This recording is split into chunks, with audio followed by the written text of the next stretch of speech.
আসসালামু আলাইকুম। এমন টাইমে বের হয়েছে, অনেক রোদ ছিল, আমি তাকাতেই পারতেছি না। অনলাইন ক্লাস শুরু হবে কিন্তু খাতা নেই। খাতা কিনতে চলে গেছিলাম, তখন দেখলাম প্রায় সবাই ইফতারের জন্য রেডি হচ্ছে। বেশ ভালোই লাগলো দেখতে। এরপর অফিসের মধ্যেই আমি অনলাইন ক্লাস করব, অনলাইন ক্লাসের প্রস্তুতি নিচ্ছিলাম আর সাথে সাথে অফিসের কাজও করতেছিলাম। অফিসের পরে অনলাইন ক্লাস করাটা আসলে এটা খুবই টাফ, আমার বেশ খারাপ লাগতেছিল। অনলাইন ক্লাস শেষ হওয়ার সাথে সাথে ইফতারের টাইম হয়ে গেছে, তাই বাসায় যাওয়া সম্ভব হয়নি। তাই খুবই সুন্দর একটা রেস্টুরেন্টে চলে গেলাম। এখানের আউটডোরটা বেশ আমার কাছে ভালোই লেগেছে এবং আকাশটা আমার কাছে বেশ ভালোই লাগতেছিল, খুবই মৃদু আকাশ। এবং আমি তাদের কাছ থেকে ইফতার প্লেটার অর্ডার, এর প্রত্যেকটা খাবার রিজনেবল ছিল। এবং আমি একটা স্টোরে গিয়েছি, এখানে ছোট ছোট মিনি জুস আর দেখতে এত কিউট, বাচ্চাদের জন্য খুবই ভালো হয়। ইফতারের পরে কিন্তু চা খুবই দরকার, চায়ের আড্ডাতে কিন্তু বেশ মজার চা পাওয়া যায় আর এখানকার চাটা খুবই মজা। এই প্লেসটা অলওয়েজ অনেক ভিড় থাকে, ইফতারের পরে আসলে জায়গা পাওয়া খুবই কষ্ট।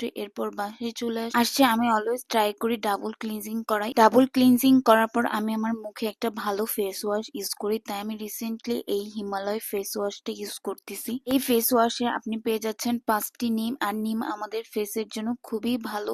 ফেস ওয়াশ করার পর আমার ফেসে ভালো একটা গ্লো দিচ্ছিল। আমি বাসার ইফতারটা কমপ্লিট করি, আমার জন্য রেখে দেওয়া হয়েছিল। আমার কাছে এই ডিম চপটা বেশ মজার লাগে। সবকিছুর জন্য আলহামদুলিল্লাহ, টিল দেন টুমোরো।